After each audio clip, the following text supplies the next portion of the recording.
Shikanoko noko noko kosh tan tan. With school just right around the corner, DrunkDeer has recently released another keyboard in the G series, the G65, aka the knobless version of their 65% keyboard. It's like a 60% but with arrow keys. Cool. Like all of the products, the G65 is a magnetic keyboard, meaning that their switches will never actually make physical contact with the board, allowing for a longer lasting lifetime for the switches and also a quieter using experience. The G65 also comes with added foam, allowing for even more noise reduction and a slightly elevated angle with their rubber feet.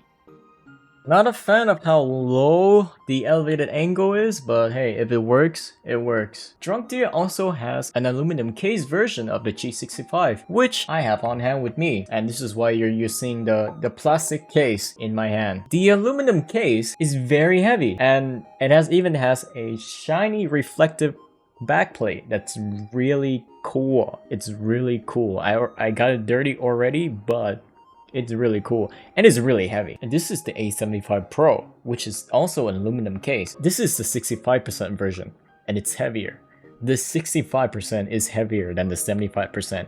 Just let that sink in. Like with all other DrunkDeer products, the DrunkDeer G65 comes with Rapid Trigger built in, which is a program that allows you to register an input at any travel distance. A normal mechanical keyboard will have a set actuation point that you have to press and release past a certain point in order to register as an input, whereas Rapid Trigger, you can set that amount by any distance within 0.2mm to 4mm. You can set it to be super sensitive or be dull as hell. And you can do all of that entirely on a website. Yes, it is a web driver, and all you have to do out of the box is just get the latest firmware for all the newest features that DrunkDeer has to offer. Right out of the box, you have the keyboard in the original plastic case, keycap remover and switch remover, cables. Ever since DrunkDeer was partnered with Reisha, a Switch company, not the Nintendo Switch. DrunkDeer will now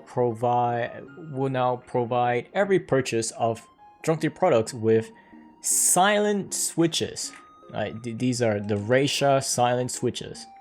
In the aluminum case version, it will come with only the case. You have to remove it yourself with the provided screwdriver in the aluminum case version. They also provide you with different screws for the aluminum case, which I find kind of weird, because like, why don't you use the same screws for convenience sake? But you know, it is what it is. Here's a sound test.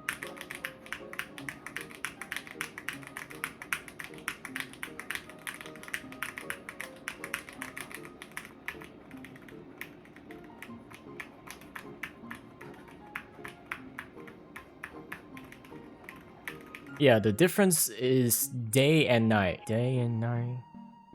No. Okay, I'm gonna shut up. Anyways, after using the keyboard for a bit, I am not a big fan of the tilt angle of the keyboard. There is a bit of a tilt, but for me, who is used to how much tilt there is in the A75, it's not for me, but it is something that I can work with because of how nice the keyboard is. Like the aluminum version, like it's really nice. I am not a keyboard enthusiast, right? I don't own a lot of keyboards until now. Now, yeah, I've changed. After receiving the aluminum case, I've changed. I'm a changed man. So I'm willing to look past the lack of tilt in my keyboard, and also the lack of function keys, which it's gonna take a bit to get used to, and that is also will be a hit or miss with people. Functionally, it's the same. It's like a AK polling rate keyboard. It's very responsive since it is a USB-C connection. For the price of $106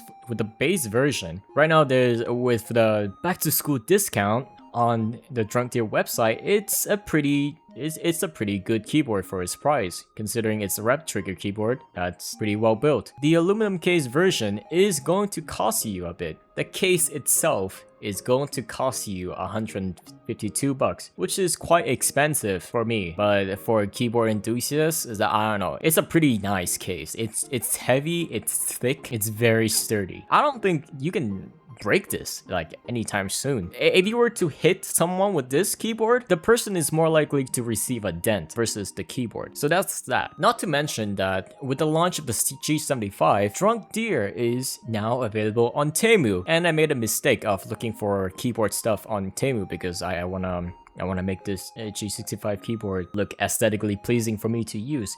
So I spend money on it. Yeah, yeah. Thank you, DrunkDeer, for making me waste money on Temu. In conclusion, is this a good keyboard? Yes, if you don't mind the lack of function keys, and if you're like a low tilt user. Like, it's ergonomically, it's good enough. For its price, pretty damn good. Okay, see ya.